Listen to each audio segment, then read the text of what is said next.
I want to ask you about this plan that the German government has to backstop losses for commercial credit insurers. Is this something that you will welcome? Yes, indeed. Good morning from Munich. Sunny Munich, I have to say, and things look good from over here. So to your question, Anna, the point is that, the coronavirus has hit our industry like a meteoroid impact. And so it's this really systemic effect on the economy. And for the credit insurance side, we're the world market leader. The business model normally would suggest that we cut our credit lines that are massive, Germany, 400 billion for the industry alone, down, and would actually create a domino effect that may lead to increase in insolvency. So the government has clearly learned from the 2008 and 2009 crises and has worked with the industry and us as a leader in the industry to set up a program that prohibits these procyclical behaviors from occurring. And it's a very, very important measure the government has taken. I can only congratulate them because it will help us to stabilize particularly small and medium-sized companies in trade in Germany and beyond Germany. Oliver, Matt Miller here in also sunny Berlin. Wouldn't you be able to do that even without this? I mean, don't you have the resources, or is the scale of defaults so big that Allianz needs the government to step in and backstop losses? No, absolutely, we don't need that.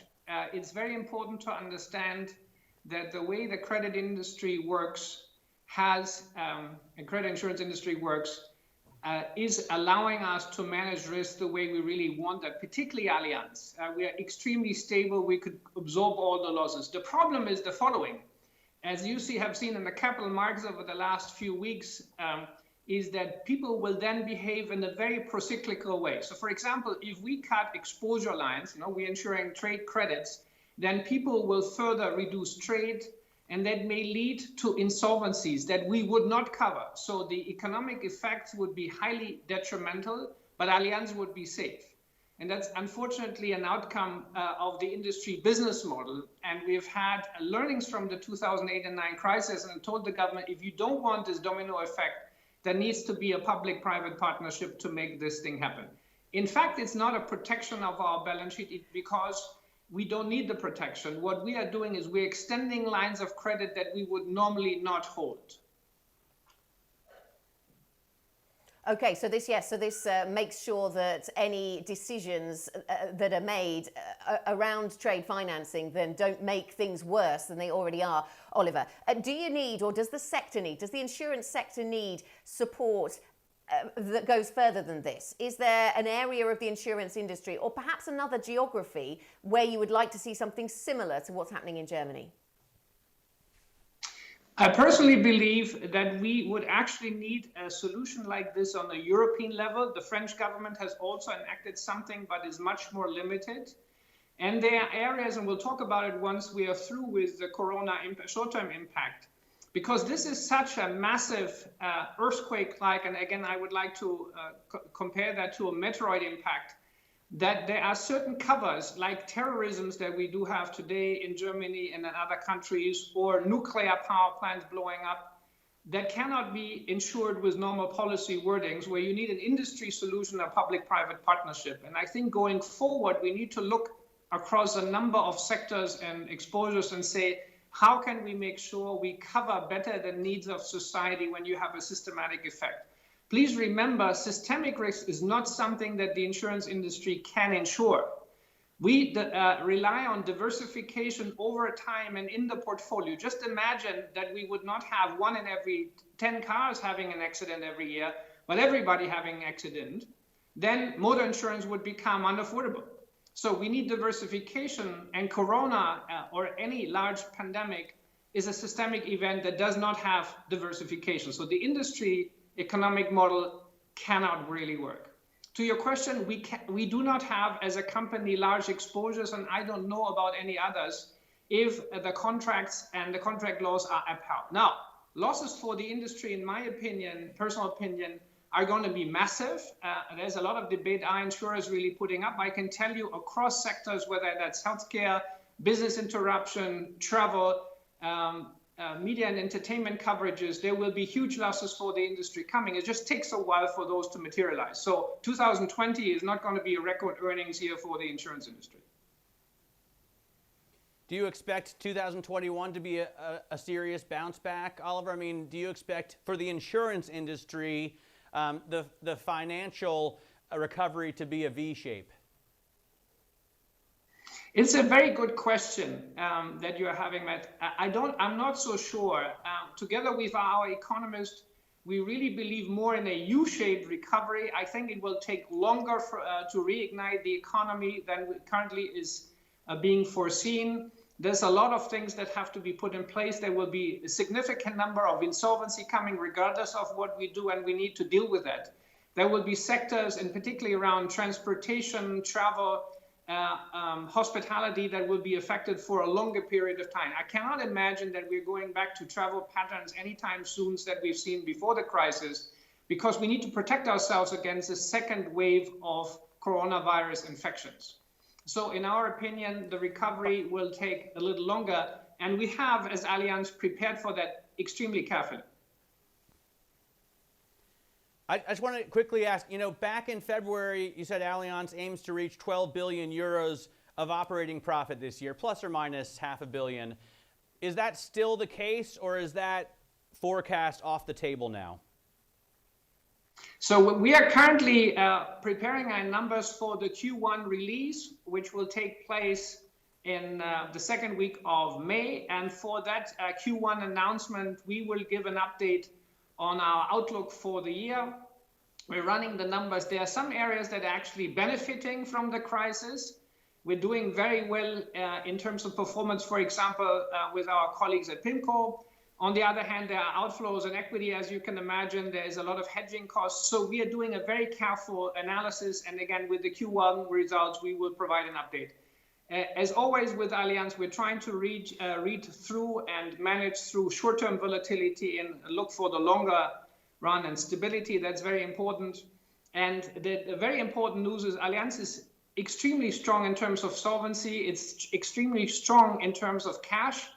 So that we have been able to tell our investors that we will pay dividend after the AGM on May 6th.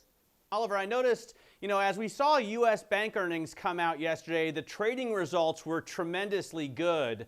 But those banks that had big portfolios, especially Goldman Sachs, suffered big losses, obviously, through the downturn. And I wonder how your portfolio has fared. I believe you have a total of 755 billion euros in assets that you manage. How did they do? I think we're overall fine. We have, how do I say it properly? Because whenever we say something about our assets and our trading strategy, we tend to move markets, so I have to be a bit careful here. We have protected our equity portfolios very early on. We have, in the fall already, instituted very strong downward protection on our equity portfolios.